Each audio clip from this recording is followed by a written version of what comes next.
Hi good morning. आज vector हमने शुरू किया। वेक्टर का ये दूसरा टॉपिक है। बेसिक से थोड़ा आगे बढ़ते हुए जो इंग्लिश में है, to find the unit vector of vector A equals to 2i 3j और k। हिंदी में जो विद्यार्थी पढ़ते हैं, मैंने देखा देहात के बच्चों का जो बिल्कुल विशुद्ध हिंदी माध्यम है, उनको समझने में दिक्कत होता है। उनका किताब हिंदी में होता है। वो लोग पढ़ते हैं अनुदिश मात्रक सदिश निकाले वेक्टर ए का जो दिया हुआ है। यूनिट वेक्टर को हिंदी में अनुदिश मात्रक सदिश लिखते हैं। अनुदिश मतलब उसी दिशा में, मात्रक सदिश, अनुदिश मात्रक सदिश, इंग्लिश में यूनिट वेक्टर। तो यूनिट वेक्टर को लिखते हैं एक कैप जो भी होता है वो यूनिट वेक्टर है। ध्यान से रखिएगा। ए यूनिट वेक्टर, यहाँ देखिए आई भी यूनिट वेक्टर है, जे भी यूनिट वेक्टर है और के भी यूनिट वेक्टर है। यूनिट वेक्टर पहचानने का सबसे आसान तरीका है कि उनके ऊपर कैप लगा होता है। कैप, ये टोपी जो है ना, ए कैप का वैल्यू जो होता है वेक्टर ए बाई मॉड ए। तो वेक्टर ए तो आपको पता है। अब आपको क्या निकालना है इसका यूनिट वेक्टर निकालने के लिए? इसका आपको निकालना है मॉड ए। तो चलिए हम लोग मॉड निकालते हैं। मॉड वेक्टर ए, वेक्टर निकालने में तो आपको बोले थे मॉड में जो भी हो ये डिजिट है उनका क्या करेंगे आप लोग? स्क्वायर करेंगे। 2a स्क्वायर, 3a स्क्वायर और k के साथ क्या मल्टीप्लाई है? 1। 4 9 13 और 1 14। तो ये हो जाएगा √14। अब आपसे ए कैप यानी कि जो क्वेश्चन मेरा बोल रहा है कि इसका यूनिट वेक्टर निकालिए, ए कैप का वैल्यू हो जाएगा मॉड ए। ये ए वेक्टर है तो वेक्टर ए का ये वैल्यू रख देंगे। क्या रखेंगे? 2i 3j and k by √14। अब आप डिनोमिनेटर जो हर है अलग अलग करेंगे तो ये आपको वेक्टर मिलेगा। ये आसान है। ये अमूमन बिहार बोर्ड में 2 मार्क्स में पूछे जाते हैं, तो आपको इसको याद रखना है। यूनिट वेक्टर एक टाइप का एक क्वेश्चन आपको समझना है। बहुत मुश्किल चीज़ नहीं है, ये काफ़ी आसान है। ये पूछे जाते हैं आपसे। और एक काम आपको समझा रहा है, याद रखिएगा। जब भी बिहार बोर्ड के स्टूडेंट हैं, जब से बिहार बोर्ड का एग्ज़ाम पैटर्न हम एग्ज़ाम पढ़ा तो बहुत दिन से रहे, 20 साल से। ये जब से ऑब्जेक्टिव वाला ये आया है, शुरू हुआ है, एकदम याद रखिएगा 30 से 40 नंबर का आपको क्वेश्चन जो है वो एग्जाम्पल से पूछे जाते हैं। यदि आप देहात गांव में हैं, आपको कभी कुछ करने का मौका नहीं मिला, आपसे लेसन नहीं बन पा रहा है, तो आप एक काम जरूर करें। पूरे NCERT के एग्जाम्पल में हर चैप्टर का आप एग्जाम्पल ज़रूर बना जाइएगा। एग्जाम्पल से 40 नंबर का क्वेश्चन हर साल रहता है, याद रखिएगा। आपको क्या समझा रहा है? एग्जाम्पल से आपको 40 मार्क्स का क्वेश्चन रहता है। आप इसको याद रखिएगा। ओके, चलिए अब आपको एक अगले टॉपिक की तरफ चलते हैं। सेक्शन फार्मूला जो आप कोऑर्डिनेट ज्योमेट्री में पढ़े थे, वो सेक्शन फार्मूला यहाँ भी है। सेक्शन फार्मूला, मगर बिहार बोर्ड में सेक्शन फार्मूला नहीं पूछा था। जो बिहार बोर्ड में सबसे ज़्यादा पूछा जाता है उस टॉपिक पर हम आते हैं। सबसे ज़्यादा क्वेश्चन आता है डॉट प्रोडक्ट। और अभी जो क्वेश्चन बताने जा रहे हैं वो तो आपको बोर्ड पे दिखेगा ही दिखेगा। तो आइए इसको ख़त्म करते हैं और दूसरा क्वेश्चन बताते हैं। सबसे इम्पोर्टेंट जो हर साल बिहार बोर्ड में पूछा जाता है, क्या पूछा जाता है? डॉट। एकदम मान के चलिए 1 नंबर आपका रखा हुआ है, तीनों में कोई एक जरूर आएगा बिहार बोर्ड में। I.I बुंदा जैसे देख रहा है ना, इसको I.I बोलते हैं, इक्वल्स टू 1, J.J भी 1 और K.K भी 1। इसको आप याद रखिएगा, सबसे ज़्यादा पूछा जाता है। I.I1, J.J1 और K.K1। इसके अलावा यदि दूसरा कुछ भी होगा तो आपका आंसर 0 हो जाएगा। यहाँ देखिए, जैसे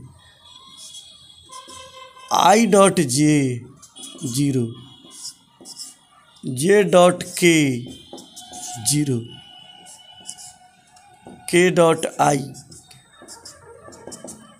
ये आगे पीछे जा सकता है। चूँकि डॉट प्रोडक्ट स्केलर प्रोडक्ट होता है, इसीलिए अदिश गुना होता है तो ये आगे पीछे हो फिर भी इससे कोई मतलब नहीं है, आप कंफ्यूज मत होइएगा। ऐसे भी कोई आपको कहेगा टेस्ट लेगा जे डॉट आई तो भी जीरो, या के डॉट जे तो भी जीरो, या आई डॉट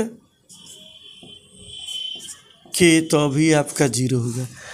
ये आपको जो भी बता रहे हैं इसमें से एक ऑब्जेक्टिव तो पक्का रहेगा, एकदम बिहार बोर्ड का जो पैटर्न है, सीबीएसई के लिए नहीं बोल रहे हैं, बिहार बोर्ड के लिए पक्का रहेगा। रहना है तो रहना, इसमें कोई दो राय नहीं है कि नहीं आएगा, ये आएगा। बिहार बोर्ड कोई भी एग्ज़ाम लेता है तो एक क्वेश्चन देता ही है। चलिए अब जितना भी है आई जे के पर कोई क्वेश्चन है वो भी आपको करके दिखाते हैं क्या आता है बिहार बोर्ड में। ये आपका क्वेश्चन हुआ I dot J dot J और के डॉट आई का वैल्यू क्या होगा। ये 2 मार्क्स का बिहार बोर्ड का क्वेश्चन है। तो आई और जे करेंगे तो जीरो, सेम जो होगा ना, सेम आई जे के 1 और ये हो जाएगा जीरो। आंसर आ गया आपका 1। ये आपका क्वेश्चन आएगा 2 मार्क्स में, 2 नंबर में आएगा आपका, याद रखिएगा। ये आता है बिहार बोर्ड में, सीबीएसई वालों को आएगा अभी तो 1 नंबर में आएगा। ये आपके एनसीईआरटी बुक में भी ऐसा क्वेश्चन है, तो डॉट वाला में यही है। आसान सा क्वेश्चन पूछा जाता है। एक और आपको बताते हैं यहीं से, दूसरा question I dot I plus J dot J plus के डॉट की सेम है, तो ये भी 1 + 1 + 1 आंसर 3 हो जाएगा इसका। आई 1 जे 1 और के भी 1, तो 1 1 1 3 हो जाएगा। ये डॉट प्रोडक्ट का, ये डॉट का, एक डॉट का क्वेश्चन ए और ए डॉट बी के फॉर्म में आपको बता रहे हैं। चलिए डॉट प्रोडक्ट की बात करते हैं। Dot product A dot B equal to क्या होता है, mod A dot mod B cos theta. 2 vector है ए और बी, उनके बीच का एंगल क्या होगा, कॉस थीटा। ये स्केलर प्रोडक्ट है, तो यदि इसमें हम लोग कॉस थीटा का वैल्यू निकालेंगे, कॉस थीटा, तो हो जाएगा A dot B by mod A mod B. ये आपको निकालना है, ये सीखना है। तो सबसे पहले आप सीखेंगे ए डॉट बी निकालना। अभी तो हम लोग यही नहीं सीखे हैं, तो आपको शॉर्ट में आपको सिखाएंगे ए डॉट बी निकालना। ये फार्मूला पे याद रखिएगा।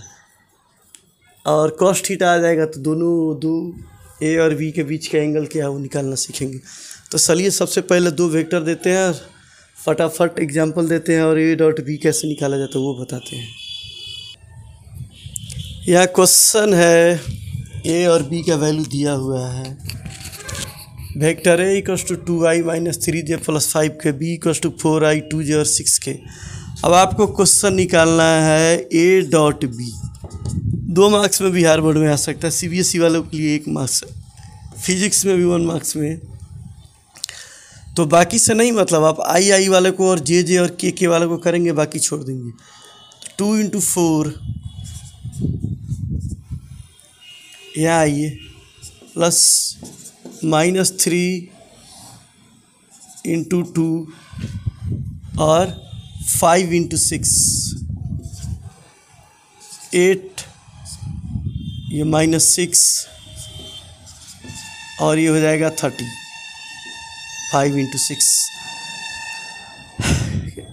8 से 6 माइनस होगा, 2 बचेगा, 2 और 30 हो गया 32। तो ए डॉट बी निकालना काफ़ी आसान है। ए डॉट बी आ गया निकालने, तो आप जो है कॉस थीटा वाला एंगल निकाल सकते हैं, angle between.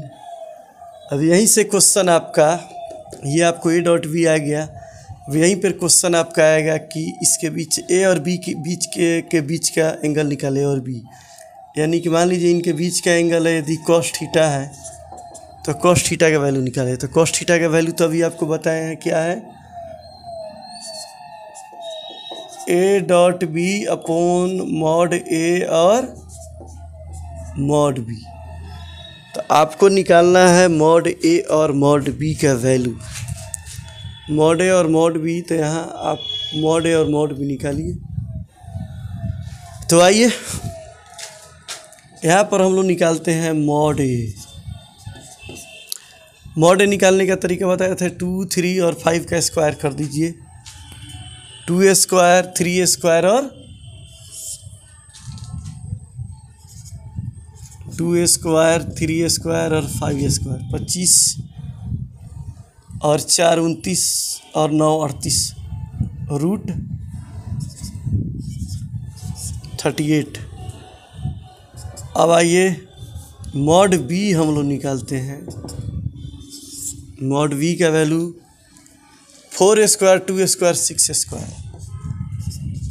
4 square, 2 square, 6 square, क्या हो जाएगा? 4 का स्क्वायर 16 और 4 20 और ये 20 और 36 56, यानी कि √56। अभी ये जो वैल्यू हम निकाले हैं, मॉड ए का वैल्यू √38, मॉड बी का वैल्यू √56। अब इसको यहाँ पुट कर देंगे, क्या हो जाएगा ये? और ए डॉट बी हमारा 32 आया, 32 बाई ये हो जाएगा √38 इंटू √56। अब सिर्फ थीटा निकालिएगा, थीटा क्या हो जाएगा? कॉस उधर चला जाएगा और हो जाएगा कॉस इनवर्स 32 बाई √38 इंटू 56। यही आपका आंसर हो जाएगा। तो 2-3 मार्क्स में भी आता है ए डॉट बी निकालना। तो ए डॉट बी निकालना आपको सीखना पड़ेगा, बहुत आसान है। ए डॉट बी आपको फिर से समझाते हैं हमने कैसे निकाला। क्वेश्चन आपका यहाँ से शुरू हुआ है। सबसे पहले एक 2 वेक्टर दिया हुआ है ए और B, 2i 3-3j + 5k, vector A का value vector B 4i 2j 6k। A dot B निकालेंगे। ए डॉट बी हमने कैसे निकाला है? आई वाला को मल्टीप्लाई करना, इधर से छोड़ देना है, सब जीरो आएगा, इसीलिए कोई मतलब नहीं। आई जे और के को करेंगे तो 2 × 4 -3 × 2 और 5 × 6 यहाँ लिखा, 8 -6 आइए 6 × 5 30, आंसर आया -32। अब हम लोग निकालेंगे यहीं पर मॉड ए।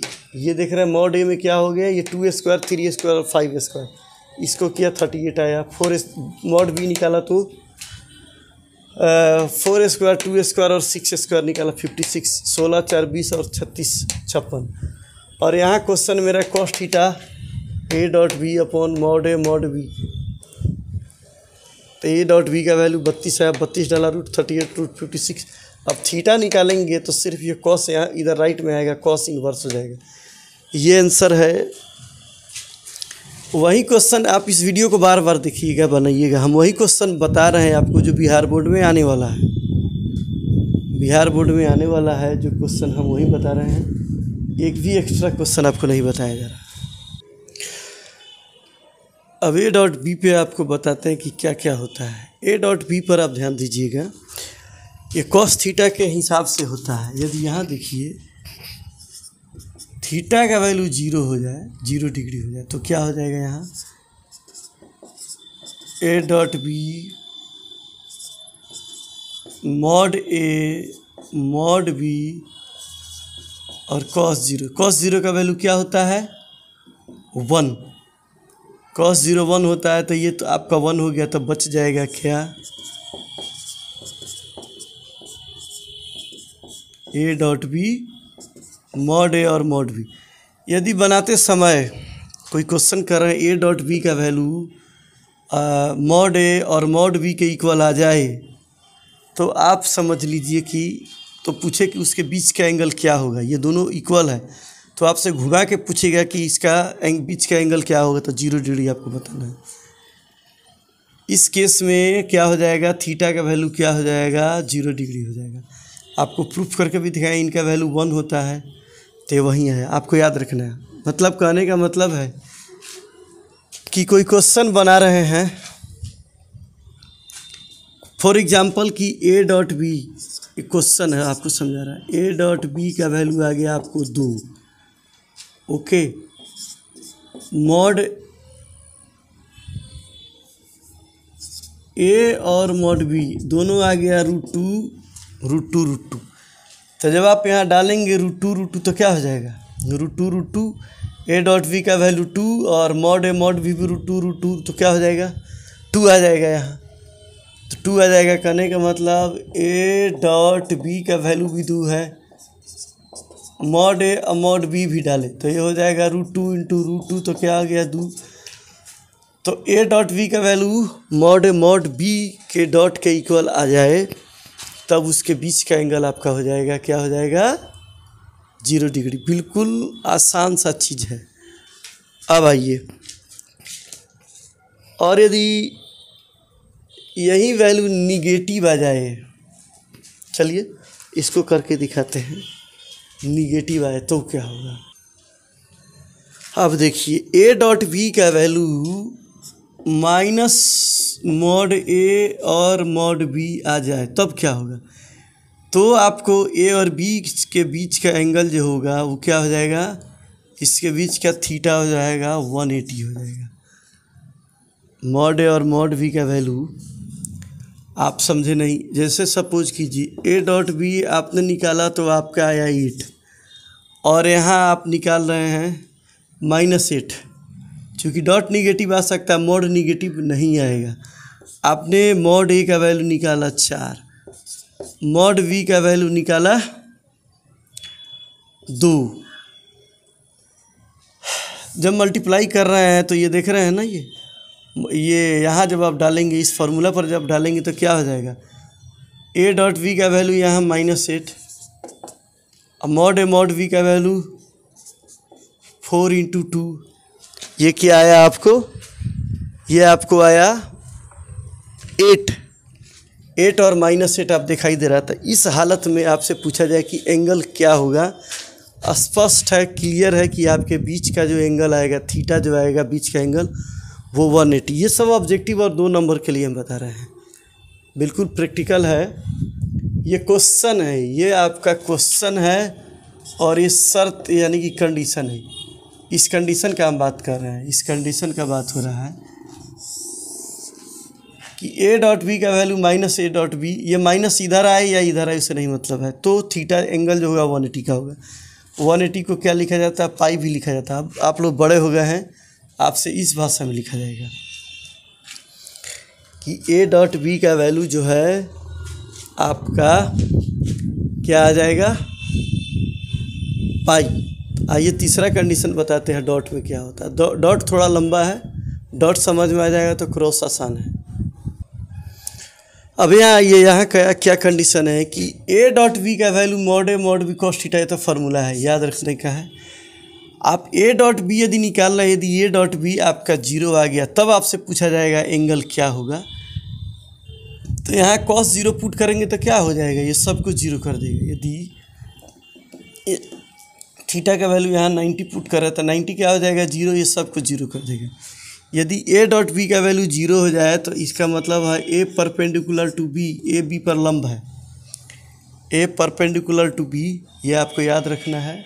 अमूमन क्वेश्चन में आपसे पूछा जाएगा ऑब्जेक्टिव में कि if A dot B equals to 0 तो ये क्या होगा, ये पैरेलल होगा, परपेंडिकुलर है। 1 नंबर में ये जरूर रहेगा। जितना आपको बता रहे हैं ये सारा ऑब्जेक्टिव के लिए बता रहे हैं। ए डॉट बी निकालिएगा, यदि 0 आ गया तो आपका आंसर जो होगा क्या हो जाएगा, ए और बी एक दूसरे पर परपेंडिकुलर है, लंब है, एक दूसरे पर परपेंडिकुलर को हिंदी में लंब बोलते हैं, लंब हो जाएगा। तो आप जो याद करते हैं आई जे के 0 क्यों होता है, आई देखिए ये आई है, ये जे है, ये के है। तो आई और जे के बीच का एंगल जो होता है 90 डिग्री, और जे और के बीच भी 90 डिग्री, और के और इसके बीच में भी हर एक एंगल एक दूसरे के बीच 90। तो जब ये 90 होंगे तो क्या हो जाएगा, cos 90 0 होगा तो इन सबको 0 कर देगा। इसीलिए आई डॉट जे आपका क्या हो जाएगा 0। उसी तरह जे के और ये cos 90 सब कुछ 0 कर देगा, तो आपका रिजल्ट 0। और ये के और आई इनके बीच भी हम लोग निकालते हैं ये 90, तो ये 90 cos 90 0 तो सबको कर देगा इसीलिए जे के और के आई कुछ भी करेंगे ये अलग अलग होगा तो 0 0 होगा। देखिए जे के आई जे के आई जे और जे के और के आई ये सब के बीच में 90 का एंगल होता है कॉस में, इसीलिए इनका डॉट जब हम लोग निकालते हैं तो डॉट इसका 0 होता है। और सेम लाइन में आइए आपको दिखाते हैं सेम लाइन में क्या होता है। उसी तरह यहाँ ये आई जे और के आई डॉट आई का वैल्यू क्या हो जाएगा, मॉड आई, और आई से आई को हम डॉट कर रहे हैं तो सेम लाइन है ना, तो इसके बीच क्या एंगल हो रहा है, 0 का बन रहा है।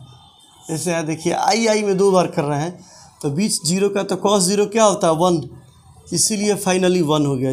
जे तो मॉड जे cos 0, तो मॉड ये 1 होता है, ये भी 1 होता है, और ये cos 0 1 होता है, इसीलिए फाइनली आपका 1। और मॉड के और cos 0 ये भी 1 ये भी 1 ये भी 1, कहने का मतलब 1 × 1 × 1 आंसर 1। इसीलिए आपको याद रखना है I equals to J dot equals to K का वैल्यू 1 है। इस वक्त आपका साथ दिया तो इसमें से एक बिहार बोर्ड में आपके क्वेश्चन पेपर के ऑब्जेक्टिव में दिखेगा, संभावना है।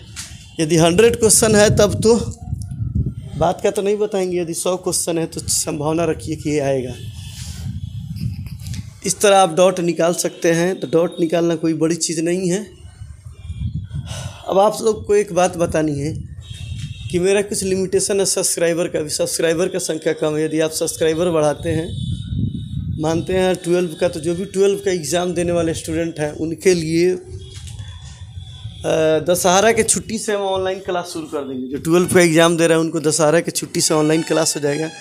तो ऑनलाइन क्लास में वही हमारे आएंगे जो स्टूडेंट, याद रखिए, जो स्टूडेंट सब्सक्राइबर है वहीं ऑनलाइन में आएंगे। वीडियो भी तो देखेंगे ही, और ऑनलाइन में लाइव आप हमसे जुड़िएगा तो लाइव में वहीं आ सकते हैं स्टूडेंट जो हमारा सब्सक्राइबर है। यदि आप सब्सक्राइबर नहीं हैं, मतलब है आप हमारे ऑनलाइन क्लास में नहीं आ सकते हैं। तो सबसे पहले तो सब्सक्राइबर की ज़रूरत है, आप हमारे सब्सक्राइबर बनिए। ये वीडियो देखिए, समझने की कोशिश कीजिए। शॉर्ट बना रहे आपके एग्जामिनेशन व्यू से, आपके एग्ज़ाम में जो आने वाला है वहीं आपको बताया जा रहा है, थोड़ा भी ज़्यादा नहीं बताया जा रहा है। तो क्रैश कोर्स जो आप बोलते हैं, क्रैश कोर्स टाइप का, दशहरा के छुट्टी से ही आपका हम चालू कर देंगे। तो वीडियो को देखिए और दोस्तों को दिखाइए, और दोस्तों को सब्सक्राइब करने के लिए कहिए उनको सब्सक्राइब करें। और दशहरा के छुट्टी, जब आपका दशहरा बिहार में छुट्टी होता है, तो दशहरा की छुट्टी में आपको 1 घंटे का ऑनलाइन क्लास हम ज़रूर लेंगे। आपका 12 का जो 2024 का एग्ज़ाम है उसके लिए ऑनलाइन क्लास आपका दशहरा से शुरू हो जाएगा। तब तक के लिए thank you very much, good bye. ये सेकंड वीडियो के लिए जहाँ भी रहे खुश रहें। जय हिंद, जय बिहार, जय Champaran. Have a good day.